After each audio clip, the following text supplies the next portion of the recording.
God bless you all. God bless you all. And I never thought anything like this could happen in America. Never thought it could happen. The only crime that I have committed is to fearlessly defend our nation from those who seek to destroy it. From the beginning, the Democrats spied on my campaign. Remember that? They attacked me with an onslaught of fraudulent investigations. Russia, Russia, Russia. Ukraine, Ukraine, Ukraine. Impeachment hoax number 1. Impeachment hoax number 2. The illegal and unconstitutional raid on Mar-a-Lago, right here. The lying to the FISA courts, the FBI and DOJ relentlessly pursuing Republicans, the unconstitutional changes to election laws by not getting approvals from state legislators, the millions of votes illegally stuffed into ballot boxes and all caught on government cameras. And just recently, the FBI and DOJ in collusion with Twitter and Facebook in order not to say anything bad about the Hunter Biden laptop from hell, which exposes the Biden family as criminals and which, according to the pollsters, would have made a 17-point difference in the election result. And we needed a lot less than that, like about 16.9. It would have been in our favor, not my favor, our favor, because our country is going to hell. And we remember the 51 intelligence agents who said Hunter Biden's laptop was Russian disinformation. It didn't exist. It was Russian disinformation. Remember that? And that was all confirmed strongly by the FBI when they all knew that it wasn't Russian disinformation. And so much more. Our elections were like those of a third world country. And now this massive election interference at a scale never seen before in our country, beginning with the radical left, George Soros-backed prosecutor Alvin Bragg of New York, who campaigned on the fact that he would get President Trump. I'm going to get him. I'm going to get him. This is a guy campaigning. He wanted to get President Trump at any cost, and this before he knew anything about me, didn't know a thing about me. He was campaigning. As it turns out, virtually everybody that has looked at this case, including rhinos and even hardcore Democrats, say there is no crime and that it should never have been brought. Never have been brought. Everybody. Even people that aren't big fans have said it. They said this is not the right thing to do. It's an insult to our country, as the world is already laughing at us for so many other reasons, like our open borders, our incompetent withdrawal from Afghanistan, where we left behind American citizens, $85 billion worth of the best military equipment in the world, lost 13 magnificent young lives, and far too many to mention that are so badly hurt with the loss of arms and legs and facial obliteration. The most embarrassing time in our country's history, in my opinion. Then our give up on energy independence and even energy dominant. We're going to be dominant within 6 months, more than any other nation ×2. We had this all just 3 years ago. Our raging crime statistics, if you look in Democrat-run cities, numbers the likes of which we have never seen before. The open threats by various countries of the use of nuclear weapons, something never mentioned or discussed by outside nations during the Trump administration, and which could very well lead under the Biden administration's leadership to an all-out nuclear World War III. Can happen. We're not very far away from it, believe it or not. An economy that has been crippled by the biggest inflation we have seen in more than 60 years. and a military that I used to defeat ISIS in 4 weeks. They said it would take 4 years. 4 weeks. To kill al-Baghdadi and Soleimani, that has now gone woke at the top levels by trying to indoctrinate everyone down to the lowest ranking patriot. But now they have really stepped up their efforts by indicting the 45th President of the United States, who received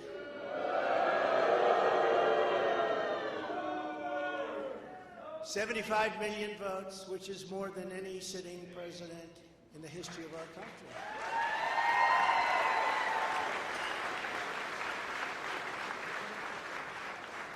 And in the wings, they've got a local racist Democrat district attorney in Atlanta who is doing everything in her power to indict me over an absolutely perfect phone call, even more perfect than the one I made with the president of Ukraine. Remember, I kept saying that's a perfect call.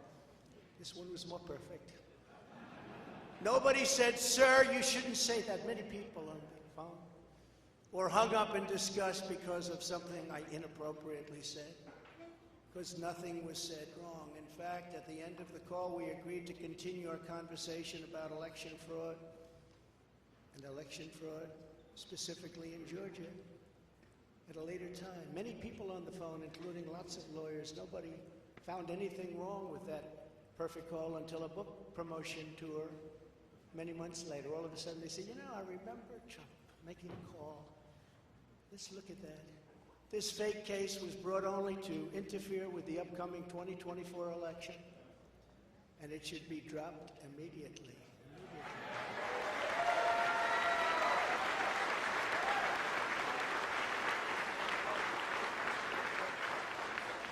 Then you have a radical left lunatic known as a bomb thrower who is harassing hundreds of my people day after day over the boxes hoax. You know, the boxes hoax, as we call it.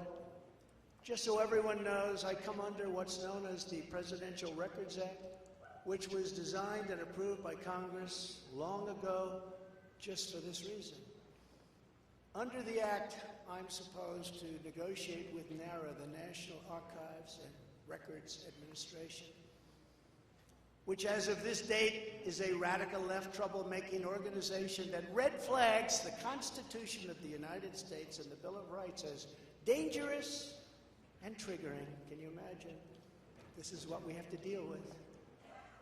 But there is no criminality under the Presidential Records Act. That is not what it's all about. We were negotiating in very good faith, proper way, in order to return some or all of the documents that I openly and in very plain sight brought with me to Mar-a-Lago from our beautiful White House, just as virtually every other president has done in the past. When FBI and DOJ officials with NARA were here, I told my lawyer to show them the very secure storage room in which they were locked. The FBI's sole request in writing was, "Could you please put another lock on the door?" We immediately complied. It's a lot different than the Biden situation, isn't it? The next thing I know, we were raided by many gun-toting FBI agents who took whatever they wanted, including my passports and medical records. Everybody was in shock. Nobody had ever heard of such a raid before. Can't even believe it. Who would think that that could happen today? I immediately thought of the Fourth Amendment that protects against unreasonable search and seizure. But they did it anyway because our justice system has become lawless. They're using it now, in addition to everything else, to win elections. Apparently, they're not looking at me through the view of the Non-Criminal Presidential Records Act. They came up with a new one. This is a new one. And they're looking at me through the Espionage Act. Think of that. How does that sound? Of 1917, where the penalty is death. Even though that has absolutely nothing to do with openly taking boxes of documents and mostly clothing and other things to my home, which President Obama has done, the Bushes have done, Jimmy Carter's done, Ronald Reagan has done. Everybody's done. In fact, Hillary Clinton got rid of 33,000 emails, and that was okay. But nobody's done it like Joe Biden. This lunatic special prosecutor named Jack Smith, I wonder what it was prior to a change, who others of his ilk say he's even worse than they are, is only looking at Trump, yet Joe Biden took massive amounts more documents, even removed many boxes to Chinatown. You believe that? He's got $10 million from China. Where did that come from? I guess they were banking on Hunter's expertise. And had others stored in unsecured offices in Pennsylvania and strewn all over his garage floor where his now very famous Corvette is also stored. All over the floor, including classified documents. But that's okay. Perhaps most importantly, he has 1,850 boxes in Delaware, which he is refusing to give up. But isn't that real obstruction? That's obstruction.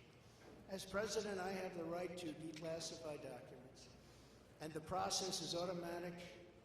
If I take them with me, it's automatic, declassified. Biden was vice president. He had absolutely no right to declassify as vice president. He doesn't come under the non-criminal Presidential Records Act. He comes under the very criminal Federal Records Act, unfortunately for him, but it's not going to matter because they don't follow the law, which has very severe penalties. He had classified documents that he took while he was a senator, which is absolutely inexcusable. And other senators, including Democrats, are outraged. But he's not being harassed and hounded like the people who work for me are. In fact, they seem to have forgotten about his documents entirely. So many, thousands and thousands. It's okay with him. They like to say that I'm obstructing, which I'm not, because I was working with NARA very nicely until the raid on my home. But Biden is obstructing by making it impossible to get the 1,850 boxes or explain why many documents were located in Chinatown. Can't explain it. Why were they in Chinatown? I don't know. Lastly, I'm under investigation. This time a civil investigation by another racist in reverse, who also campaigned on, I will get Trump. I will get him. This was her campaign. Never ran for office. I will get him. Her name is Leticia James. And she proclaimed while campaigning, quote, I look forward to going into the office of the Attorney General every single day, suing him, and then going home. Before she knew me. She announced, what is fueling my soul right now is Trump. And that she had her eyes on Trump Tower. Those eyes are focused on Trump Tower. Didn't know the young lady. She even assured her supporters in an election promise that we're going to definitely sue him. We're going to be a real pain in the ass. He's going to know my name personally.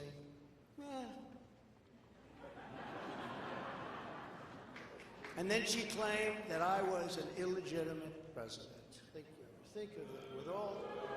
With all we did on energy, with all we did on the military, on taxes, biggest tax cuts in history, biggest regulation cuts in history, right to try, people able to get drugs now that aren't approved. Hopefully you don't have that problem. Leticia James vowed to use every area of the law to, quote, investigate President Trump and his business transactions. Those transactions are going to be investigated, she said. And that of her family and his family. Because we're going after his family, and we're going after them hard. This is all before entering office and all before knowing anything at all about me, but she's going to get me. This is why, along with unrelenting crime, so many people and companies are leaving New York. She said that I falsified my financial statements, but in fact we're proving and will prove that my financial statements were substantially more than we submitted, not less. And in all cases have a strong disclaimer clause in them which tells the institutions that may look at that if they want to, not to rely on the statement. But they've got a problem with their case because, number one, I'm very underleveraged. They can't believe it. All the stuff they read and gave. And have very little debt relative to the value of assets. And importantly, not one bank has lost even $1. She was investigating me to save banks. They have very good lawyers. But they didn't lose $1 with us during this period of time. In fact, the banks we're talking about made almost $200 million off Donald Trump, and they liked me very much. We never missed a payment, never got a default notice, had a great relationship with all of them. I don't need banks. We have a lot of cash. Built a great business with my family, built a fantastic business.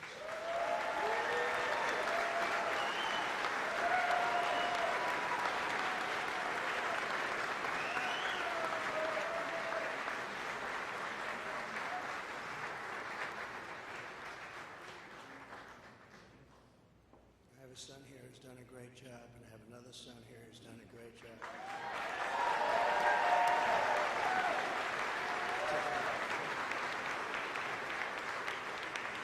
And Ivanka, and Barron will be great someday. He's tall, and he's smart. But I have a great family, and they've done a fantastic job, and we appreciate it very much. They've done good.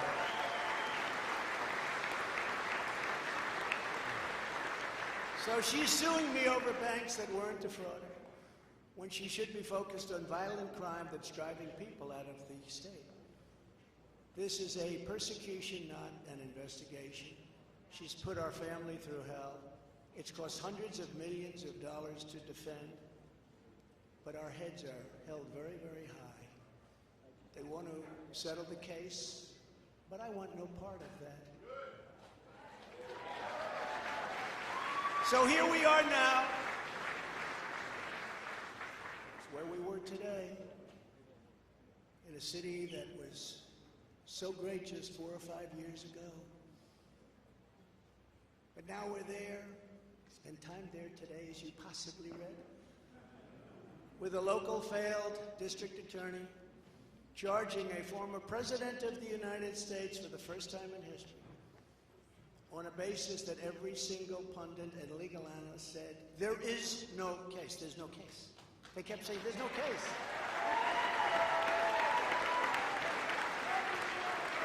Virtually everyone. But it's far worse than that, because he knew there was no case. That's why last week he delayed for a month and then immediately took that back and threw this ridiculous indictment together. Came out today, everybody said, this is not really an indictment, there's nothing here. My lawyers came to me and they said, there's nothing here, they're not even saying what you did.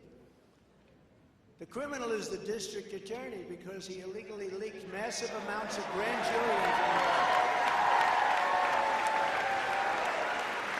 for which he should be prosecuted, or at a minimum, he should resign. And Alvin Bragg's wife confirmed a report that claimed her husband has Trump nailed on felonies. She has since locked down her Twitter account. His chief prosecutor, who represented the Democrats and crooked Hillary Clinton in a firm run by Chuck Schumer's brother, Robert, he quit the firm in order to go to work in the DA office in order to get Trump. Can you imagine that? Hillary Clinton's lawyer, Democrat firm. Ultimately, he quit as chief prosecutor because Bragg didn't think he had a case. Think of that same guy that brought this ridiculous thing today. Yet during his investigation, this prosecutor named Mark Pomerantz wrote and published a book saying all sorts of privileged things, and has been very strongly reprimanded. He was reprimanded so strongly.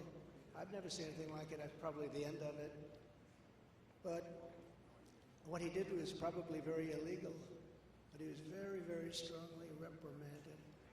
Even District Attorney Bragg was furious with him. They were having a tremendous fight in the office because of it. But hope is never lost, because various prosecutors in the DA's office also quit because they thought President Trump was being treated very unfairly. How about that? Isn't that great? Oh, I love them. I'd like to meet them. I'd like to meet them. The DA's office even had a web page. Meet the team of executives who have done this to President Trump. That was the title. Isn't that nice? They immediately had to take it down. Meanwhile, overall, crime in New York was up 30% last year, much more than that the year before, with felony assaults, robberies, and burglaries all up by massive, massive numbers. Not the same place that I know, not the same place that you know. And this is where we are right now. I have a Trump-hating judge with a Trump-hating wife and family, whose daughter worked for Kamala Harris and now receives money from the Biden-Harris campaign, and a lot of that. We recently had another trial, and the same judge told the fine man who worked for me for many, many years that if you admit your guilt, you will be in jail for 90 days. But if you don't, if we go through a trial and you're found guilty, you're going away for 10 years and maybe longer. Which for a 75-year-old man with a great family really means life. What the prosecutors and judge did to that man, I will never forget, because it's right out of the old Soviet Union. That's where we are.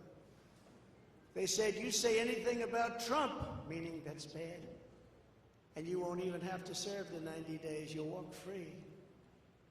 And they say that to many of my employees. We have this Jack Smith lunatic threatening people every single day through his representatives. They're threatening jail terms. But talk about Trump and you'll go free. This is where we are as a nation. Who would have thought? They can't beat us at the ballot box, so they try and beat us through the law. That's the country in which we live, however, right now. The USA is a mess. Our economy is crashing, inflation is out of control. Russia has joined with China. Can you believe that? Saudi Arabia has joined with Iran. China, Russia, Iran, and North Korea have formed together as a menacing and destructive coalition. Would have never happened if I were your president. Would never have happened. Nor would Russia attacking Ukraine have happened. All of those lives would be saved. All of those beautiful cities would be standing. Our currency is crashing and will soon no longer be the world standard, which will be our greatest defeat, frankly, in 200 years. There will be no defeat like that. That will take us away from being even a great power. If you took the 5 worst presidents in the history of the United States and added them up, they would not have done near the destruction to our country as Joe Biden and the Biden administration have done.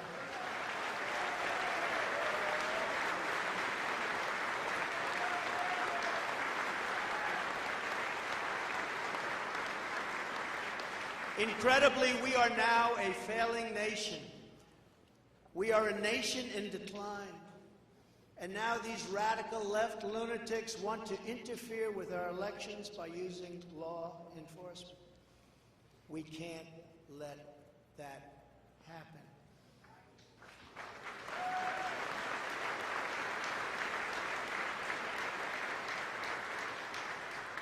With all of this being said, and with a very dark cloud over our beloved country, I have no doubt, nevertheless, that we will make America great again. Thank you. God bless you. and God bless America. Thank you very much, everybody.